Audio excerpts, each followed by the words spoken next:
साथियों नमस्कार, वंदे मातरम, जय हिंद।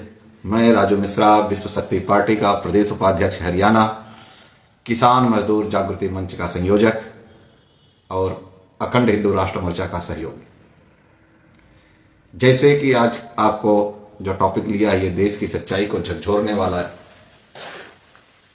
टॉपिक है और अगर आप इसको समझते हैं तो आपको पता चलेगा कि आप किस तरीके से कंगाल बनाए गए और क्या क्या षड्यंत्र हुआ, किस षड्यंत्र के तहत हम लोग आज कंगाल हुए, और इसी सारी विषय पे चर्चा करेंगे।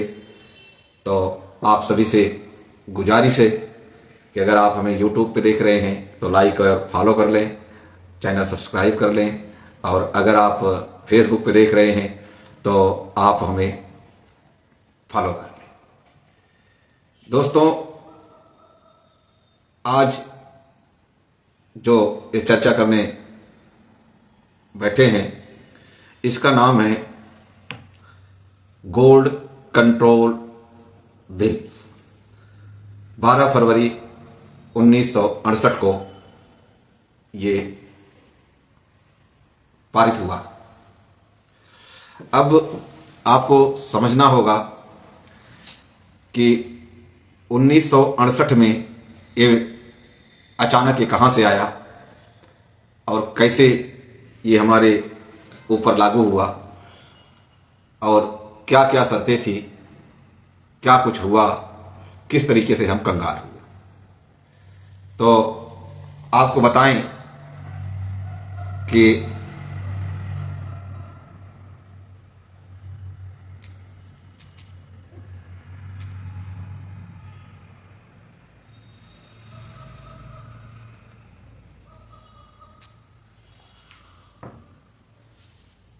उन्नीस सौ बासठ में हमारे यहाँ जो ये गोल्ड कंट्रोल बिल था ये तैयार किया गया और 1963 में ऑर्डिनेंस के द्वारा ऑर्डिनेंस गोल्ड बिल बना।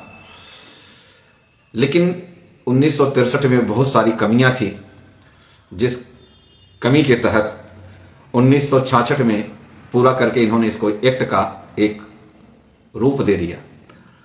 1963 में गोल्ड जो था इसको ऑर्डिनेंस के तहत बनाया, ऑर्डिनेंस बना दिया, और 1966 में इसको एक एक्ट बना दिया।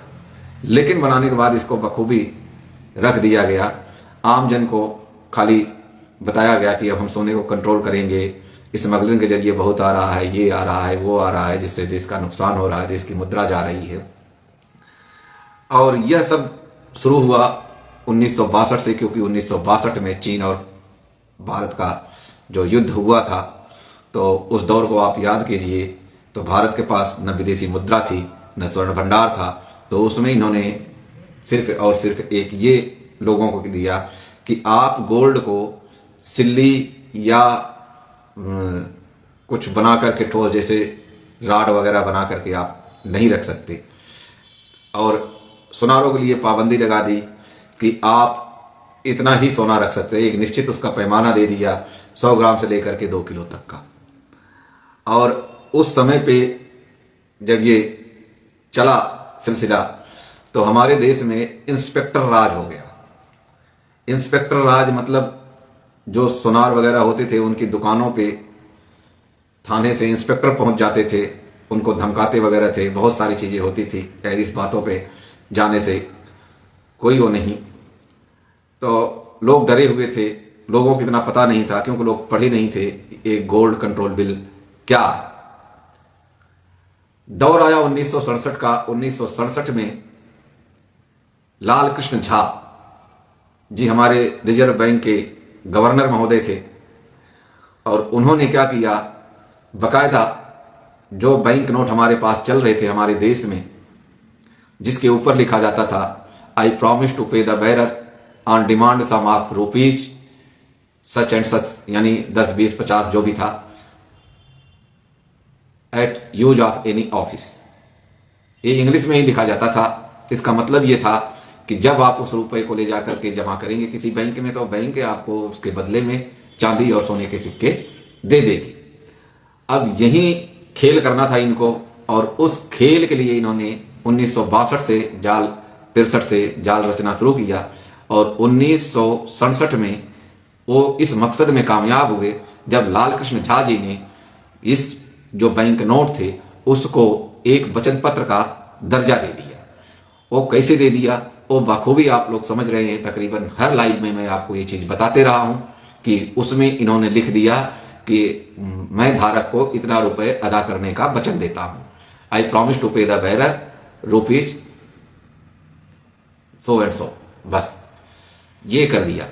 अब क्या हुआ, इन्होंने गांधी जी का फोटो लगा दिया, तो हमें ये लगा कि भाई गांधी जी का फोटो है तो गांधी जी तो राष्ट्र के पिता हैं, तो असली ही होगा, ये होगा वो होगा। मतलब हम लोग आपस में उसी में उधेड़ बुन में लगे रहे। और सॉरी, जब ये अंततोगत्ता चलते रहा, 1967 के बाद 1968 का दौर आया। 12 फरवरी 1968 को ये गोल्ड कंट्रोल बिल को नेताओं ने, हमारे देश के गद्दार नेताओं ने, फिर से कह रहा हूं हमारे देश के जो गद्दार नेता थे उन्होंने मिल करके इसको, सारी पार्टियां आपस में मिल करके, जितनी भी राजनीतिक पार्टियां थी सभी ने मिल करके एक जेपीसी रिपोर्ट बनाई, ज्वाइंट कमेटी की रिपोर्ट बनी, और उसी के अंतर्गत इन्होंने 12 फरवरी 1968 को इस गोल्ड कंट्रोल बिल को संसद भवन में रख करके बाकायदा पास कर लिया। अब जब गोल्ड कंट्रोल बिल इनका पास हो गया तो उसमें 3-4 चीजें मुख्य तौर पे रखी गई थी, जैसे मैं आपको पढ़ के भी सुना सकता हूं। हालांकि ये रिपोर्ट तो बहुत लंबी चौड़ी है, लेकिन अगर इस रिपोर्ट के मुख्य बिंदु पर आए तो इसमें जो है जो लिखा हुआ है, आखिर इन नेताओं ने ऐसा क्यों किया और उसके पीछे का इनका उद्देश्य क्या था, वो आपको समझना पड़ेगा। उसको समझने के लिए जब आप इसको पढ़ेंगे तो आपको पता चलेगा कि इस गोल्ड कंट्रोल बिल में इन्होंने दिया हुआ है। मैं आपको पढ़ के सुना देता हूं।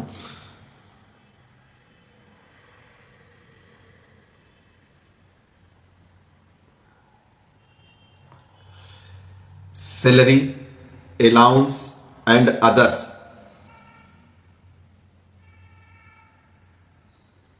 amendment to members of parliament। मतलब ये गोल्ड कंट्रोल बिल जो है, इनकी सैलरी, पेंशन, जो कुछ भी इनका अनाउंस है, जैसे पेट्रोल का मिलता है, डीजल का मिलता है, मोबाइल का मिलता है, सब मिलता है, वो सब इनको इसी गोल्ड कंट्रोल बिल के अनुसार हैंडल किया गया, और गोल्ड मानक स्टैंडर्ड जो रुपए का था उसी के अनुसार से इनको मिलता है। यही कारण है कि हमारे देश के जो विधायक हों, सांसद हों, एमपी, एमएलए जितने भी हैं, सॉरी,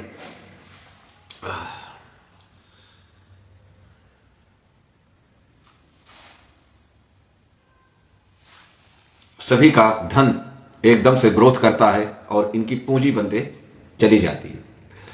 विडंबना यह है कि हमारे देश की जनता जो है सोती रही, जागी ही नहीं। कुछ दिन जगते हैं, फिर हम सो जाते हैं, यही हमारा रूटीन बना हुआ है। आज से नहीं, सनातन से ही हम देखते आए हैं कि हमारी देश की जनता कुछ समय के लिए तो जागती है, चाहे वो रामकृष्ण का जमाना रहा हो, चाहे जो है दत्तात्रेय का जमाना रहा हो, चाहे किसी पीर अवतार का, गुरु का जमाना रहा हो। हम कुछ समय के लिए जागते तो जरूर है, लेकिन उसके बाद हम चादर ओढ़ करके सो जाते हैं, और इसी का फायदा उठाते हैं ये राजनीतिक पार्टियां।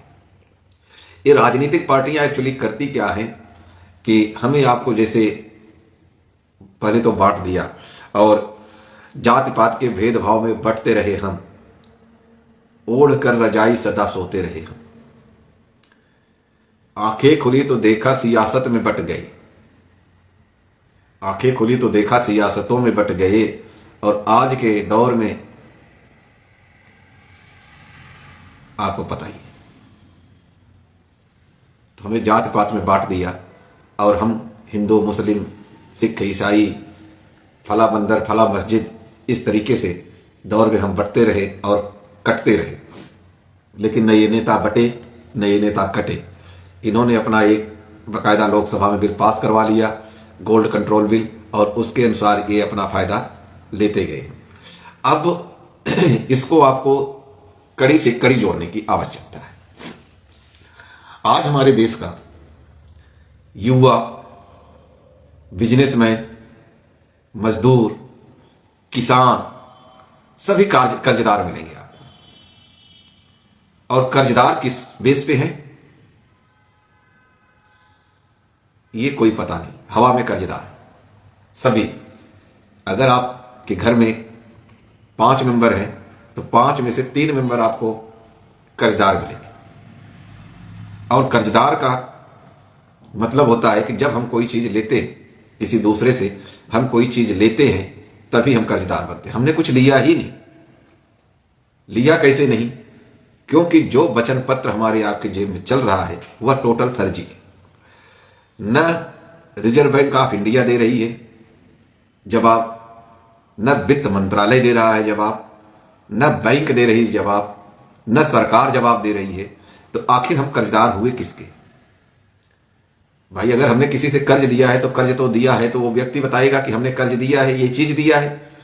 एग्जाम्पल के तौर पे मान लीजिए हमारे घर में राशन नहीं है और हम पड़ोसी के यहां जाकर के अपने भोजन के लिए कुछ आटा, चावल, दाल जो भी हम उचित समझे उससे ले लिए, तो वो बताएगा तो सही कि हमने आपको ये चीज दिया।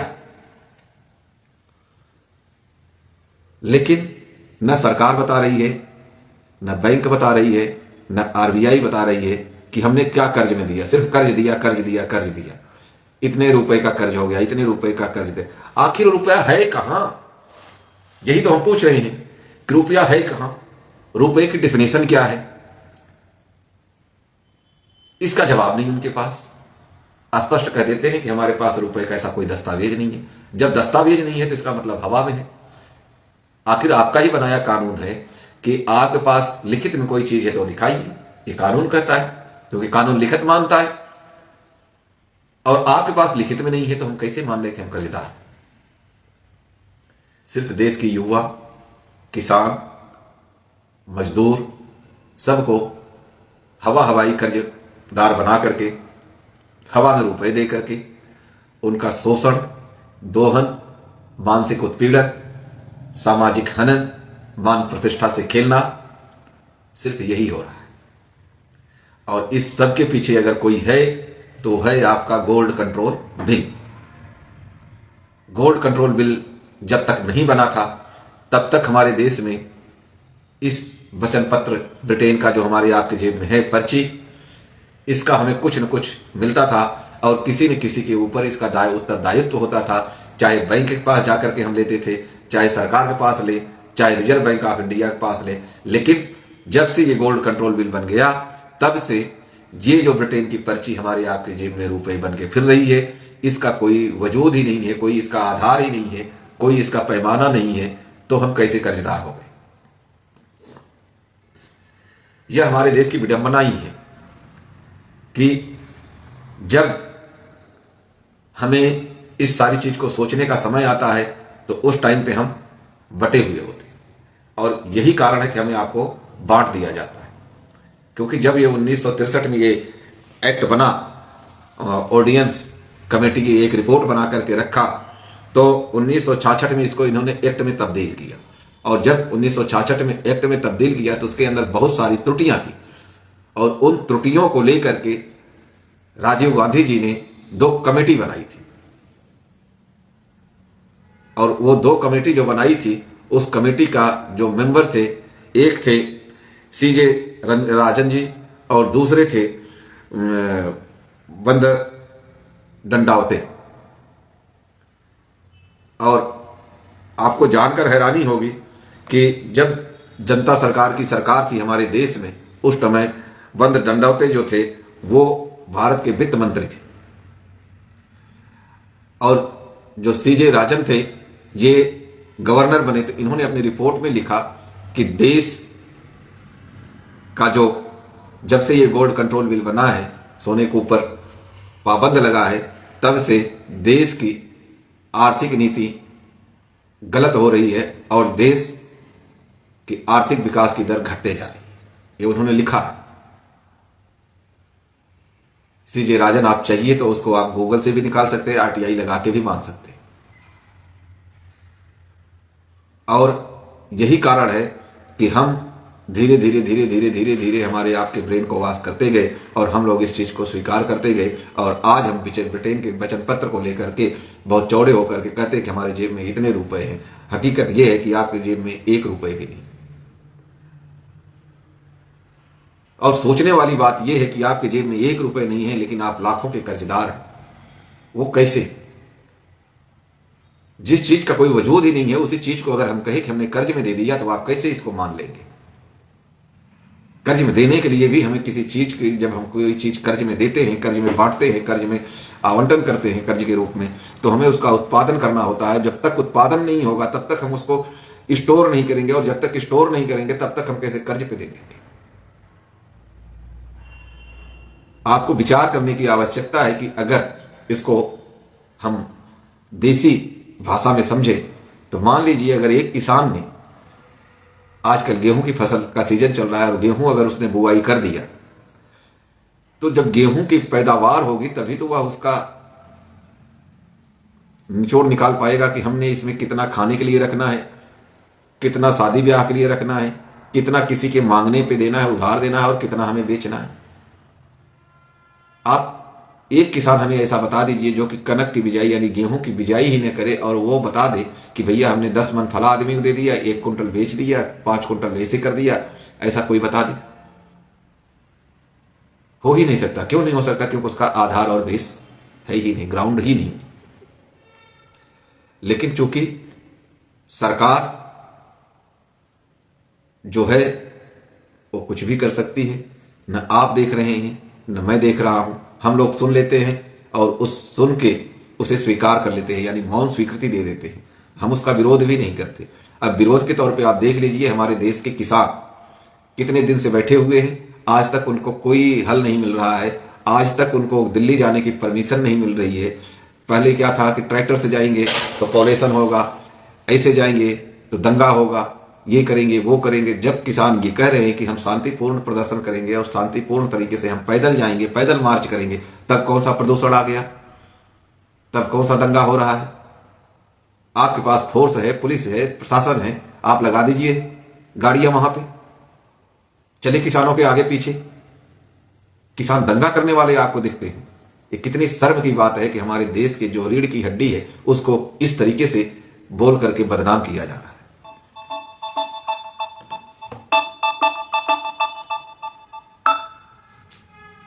जबकि हमारे देश में किसान जो भी है वो शांति प्रिय तरीके से अपना प्रदर्शन करते हैं। और हमारे देश में विडंबना यही है कि हम लोग जागते कम है, सोते ज्यादा है। जब भी हमें जगाया जाता है तो एक बार हम जाग तो जाते हैं, लेकिन फिर सो जाते हैं। और इसी का बकायदा बखूबी नेतागण फायदा उठाते हैं।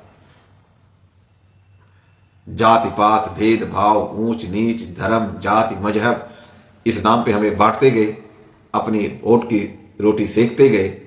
क्योंकि इनका कोई नुकसान तो है नहीं, इनको तो गोल्ड कंट्रोल बिल के अनुसार इनका पे भुगतान हो रहा है, इनको पैसे मिल रहे हैं। मर रहा है तो कौन? किसान मर रहा है। कोई दंगा होता है तो कोई नेता नहीं मरता है। मरता है तो किसी जमींदार का बेटा मरता है, मरता है तो किसी किसान का बेटा मरता है, मरता है तो किसी मजदूर का बेटा मरता है, मरता है तो कोई दिहाड़ी मजदूरी वाला मरता है। नेता नहीं मरते। क्यों? क्योंकि इनके साथ में तो सिक्योरिटी होती है, और ये हमें आपको मारा ही जा रहा है। आज मेरे दोस्तों, अगर ये गोल्ड कंट्रोल बिल को निरस्त कर दिया जाए तो हमारे देश की आर्थिक नीति ही बदल जाए, हमारे देश की अर्थव्यवस्था ही बदल जाए। आप कल्पना कीजिए कि जिस देश की जीडीपी का 4 गुना वर्तमान जीडीपी के, वर्तमान में जो आपकी जीडीपी है उसका 4 गुना अगर विदेशी कर्ज हो जाए, तो आप सोचिए आप किस हद तक सरवाइव कर पाएंगे। जो देश कर्ज लेकर के विकास का ढिढोरा पीटता हो, वो भी विदेशी। और विदेशी कर्ज लेने से सबसे पहले नुकसान जो होता है वो ये होता है कि जो विदेशी कर्ज हम लेते हैं उसमें सबसे पहली शर्त यही होती है कि आप जिस मुद्रा में हमसे कर्ज ले रहे हैं उस मुद्रा को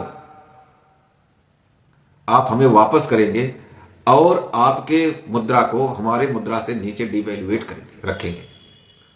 यानी अगर आज हम डॉलर में लेते हैं तो 85 गुना कम रेट से तो हम लेते हैं और देंगे तो 85 गुना ज्यादा रेट से देंगे, यानी 170%।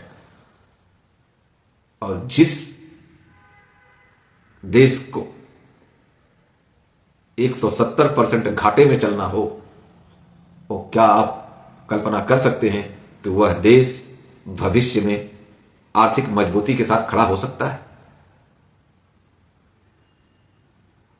आप बहुत से ऐसे उद्योगपति, बहुत से ऐसे दुकानदार, बहुत से ऐसे छोटे मोटे व्यापारी आपने देखा होगा कि अगर उनके यहां 10 से 20% घाटा होता है तो वो बेचारे दुकान बंद कर देते हैं, क्योंकि वो सरवाइव नहीं कर पाते। कुछ दिन तो चलते हैं लेकिन आफ्टर ऑल वो बंद कर देते हैं, उसी में अपनी भलाई समझते हैं। और आज हमारे देश की ये हालत हो रही है। सिर्फ 2 गलती। पहली गलती, जो नोट था उसका वचन खंड बदल दिया। दूसरी गलती, गोल्ड कंट्रोल बिल बना करके लोकसभा में पास कर लिया, विधानसभा में पास कर लिया, संसद भवन में पास कर लिया। और आज जितने नेता हैं सभी विदेशी नागरिकता लेकर के बैठे हुए, और जिनके पास नहीं है वो लाइन में लगे हुए, क्योंकि उनको पता है कि देश हमारा कंगाल हो चुका है। और जिस दिन ये कंगाली का बिगुल बच जाएगा उस दिन यही नेता जाके जॉर्ज सोरोस के चरणों में बैठे मिलेंगे।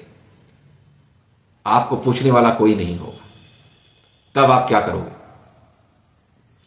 जब त्राहिमाम मचेगा, जैसे अभी आज कैंडल मार्च निकाल रहे हो बांग्लादेश के लिए, तो बांग्लादेश के लिए तो आप लोग कैंडल मार्च निकाल रहे हैं, लेकिन आपके लिए कोई बांग्लादेश कैंडल मार्च नहीं निकालेगा। बांग्लादेश के छोड़िए, कोई सा भी एक ऐसा नेशन नहीं है जो आपके लिए कैंडल मार्च निकाले और आपकी हक की लड़ाई आपको लिए बोले। वो आपको अपनी लड़ाई खुद ही लड़नी होगी। आपको अपनी आजादी की लड़ाई स्वयं को लड़नी होगी। आज न हम आर्थिक रूप से आजाद हैं और न राष्ट्रीयता के रूप में आजाद हैं। हमारे आपके ऊपर जो चश्मा चढ़ाया गया है कि हम आजाद हैं, आजाद हैं, इस कथित आजादी को कहीं हमें बताइए कि इस तरीके से हम आजाद हैं। हमें तो नहीं लगता कि हम आजाद हैं।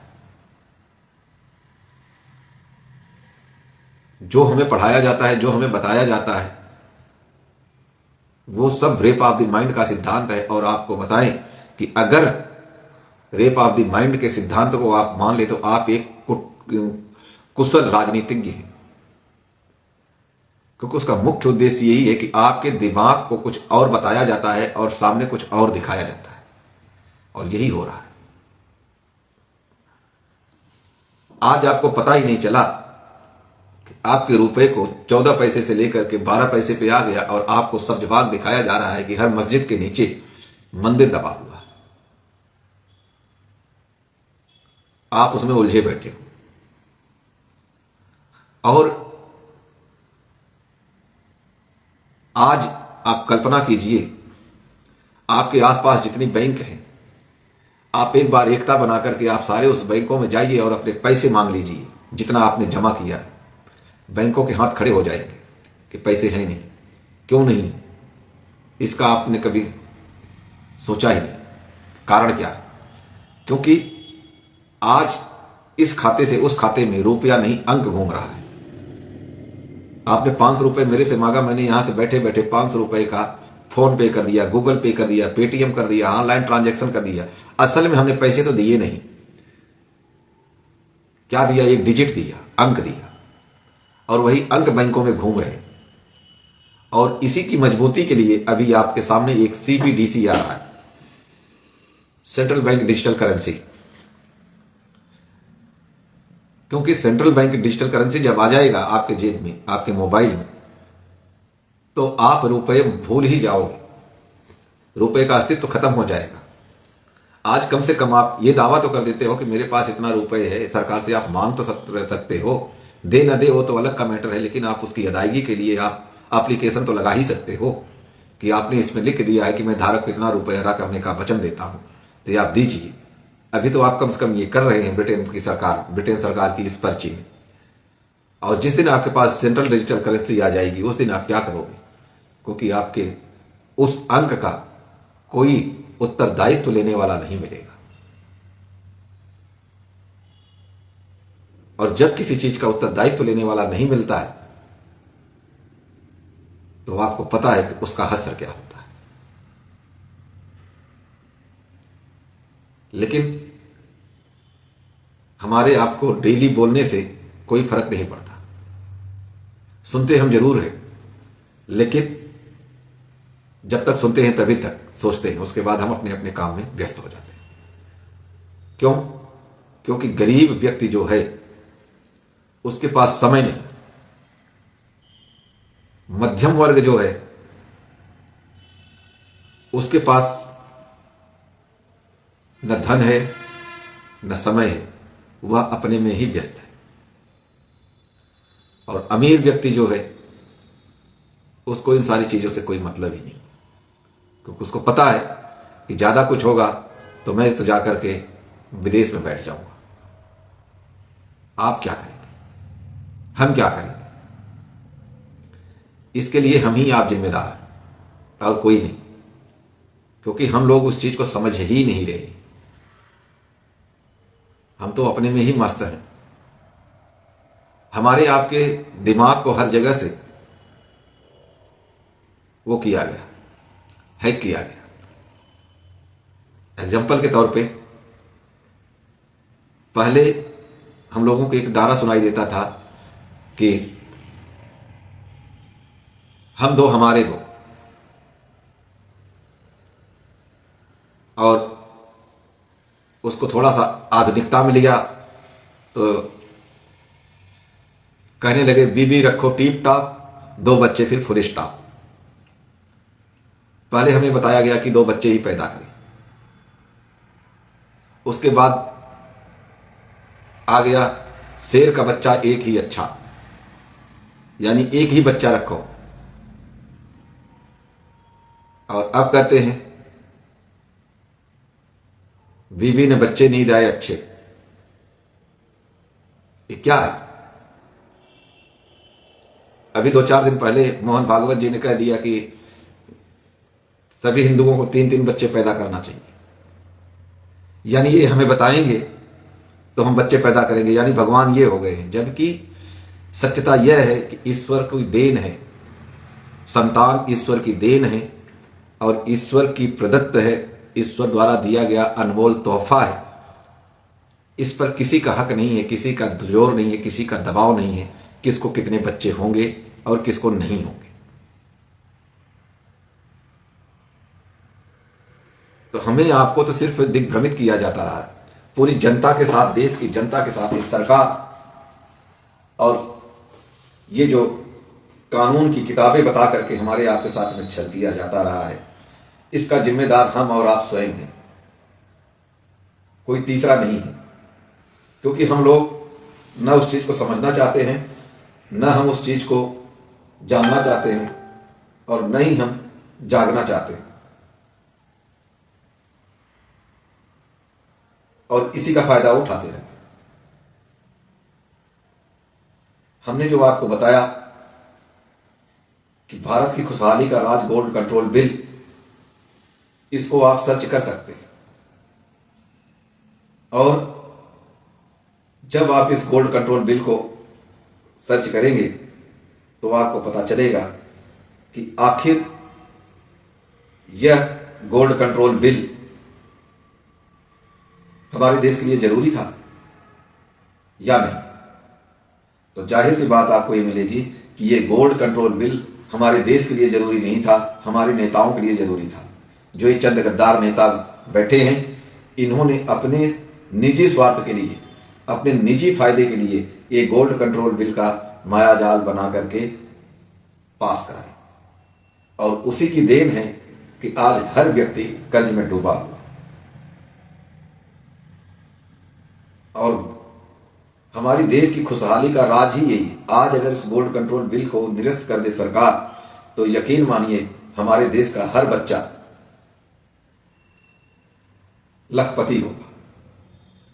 जो अभी लाखों रुपए का कर्जदार है, वो बच्चा लखपति होकर के रहेगा। लेकिन यह संभव ही नहीं।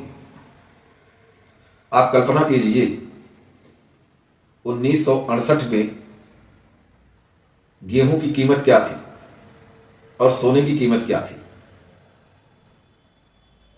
और आज 2024 में गेहूं की कीमत क्या है और सोने की कीमत क्या है। आपको अपने आप पता लग जाएगा। सोने की जो कालाबाजारी हुई, इसकी देन गोल्ड कंट्रोल बिल ही है। इन्होंने सोने के कैसे कंट्रोल करो उसके हिसाब से बना करके पूरे हमारे आपके घरों से सोना निकलवा दिया। पहले हमारे बुजुर्ग कहते थे कि हमारे पास इतना किलो सोने के सिक्के पड़े, हमारे पास इतने किलो चांदी के सिक्के पड़े, इतनी असरफियां पड़ी। कहां गया? धरती खाई नहीं, आसमान निकला नहीं। अंग्रेज जो लेके गए वो तो लेके गए, लेकिन कुछ तो छोड़ के गए। जो काले अंग्रेज बचे हैं वो लूट रहे। और काले अंग्रेज कौन है? ये आपको अच्छे से पता है कि आपके राज्यसभा, लोकसभा, पार्लियामेंट में जो बैठे लोग हैं, यही हैं आपके काले अंग्रेज। आज हमारे देश का किसान सड़कों पे बैठा हुआ है इतनी ठंड में, आप देखिए, और उनको रोटी पानी, चाय पानी देने के बजाय सरकारें उन पे क्या कर रही है? गोलीबारी कर रही है। मुझे बहुत दुख हुआ यह जान करके हमारा एक किसान साथी कल फिर शहीद हो गए। आखिर ये सरकार चाहती क्या है? क्या यह देश बिना किसानों के चल सकता है? क्या हम बिना किसान के जीवित रह सकते हैं? क्या हम बिना किसान के, किसानी के देश में धन या पूंजी पैदा कर सकते हैं? लेकिन ये सारी चीजें, जितना बड़ा क्वेश्चन मार्क है, उस क्वेश्चन मार्क का जवाब देने की बजाय सरकार सिर्फ लोगों को मार रही है। सरकार अपने उत्तरदायित्व से भाग रही है। आखिर क्यों भाग रही है सरकार? अगर सरकार उत्तरदायित्व से भाग रही है तो सीधी सी बात है कि सरकार कहीं न कहीं गलत है। चोर ही हमेशा भागता है, ईमानदार हमेशा डटा रहता है। और यही है हमारे देश की विडंबना कि आप और हम अभी तक सो रहे हैं, और जो चीज हमें समझना चाहिए इस चीज को हम समझ नहीं रहे। तो हमारी आप सबसे यही एक अपील है कि आप जागे। जब तक आप जागेंगे नहीं, तब तक आपका कुछ होगा नहीं। देश ऐसे लुटता रहेगा, आप ऐसे पिटते रहोगे, आप पे ऐसे ही गोलियां चलते रहेंगी। इसलिए आप सभी से निवेदन है, आप जागिए। हक मांगना होगा। हक की लड़ाई लड़ना कोई गुनाह नहीं। और मैं देश की जनता से अपील करना चाहता हूं, इस किसानों को लेकर के हमें आगे आना होगा। अगर हम किसान को इग्नोर करेंगे, ये उनकी अपनी लड़ाई है, तो यकीन मानिए दोस्तों, आज जिस भी स्थिति में आप हैं, इससे भी आप 10 गुना पीछे चले जाएंगे। क्योंकि जब तक किसान हमारी इस धरा पे है, तभी तक हम और आप, और तभी तक आपका ये देश है। इसलिए हमें सरकार से मांग करनी होगी कि जो ये गोल्ड कंट्रोल बिल बनाया गया है, या तो इसको निरस्त करें, और या हमारे देश की जो रुपए है उसको वापस चलन में लाएं। हमें ये नहीं चाहिए ब्रिटेन का गारंटी पत्र, हमें अंकों का माया जाल नहीं चाहिए, हमें हमारा असली धन चाहिए। और असली धन हमारा सोना और चांदी है, असली धन हमारी जमीन है, असली धन हमारी फसल है। इसलिए हमें संघर्ष करना हो और इस संघर्ष में हमारी विश्व शक्ति पार्टी, अखंड हिंदू राष्ट्र मोर्चा, किसान मजदूर जागृति मंच, इस लड़ाई को हम लोग लड़ रहे हैं। अगर आपको हमारे विचार, हमारे द्वारा कही गई बातें आपके दिमाग में सही लग रही हो, आपके अपने पैमाने पे, पैरामीटर पे आपको सच लग रहा हो, आप सहमत हों, तो आप हमसे जुड़े। आप जिस पार्टी में बिलोंग करते हैं, हमें उस पार्टी से कोई लेना देना नहीं। आप अगर बीजेपी के हैं तो आप बीजेपी में ही रहें, आप कांग्रेस में हैं तो आप कांग्रेस में ही रहें, आप बसपा के हैं तो आप बसपा में ही रहें, आप सपा के हैं तो आप सपा में रहें, लेकिन कम से कम आप अपनी लड़ाई के लिए सहयोग तो कर ही सकते हैं। इसी अपील के साथ दोस्तों, आज का लाइव डिस्कशन यही समाप्त है। फिर मिलते हैं आपको अगले लाइव में, तब तक के लिए जय हिंद, वंदे मातरम।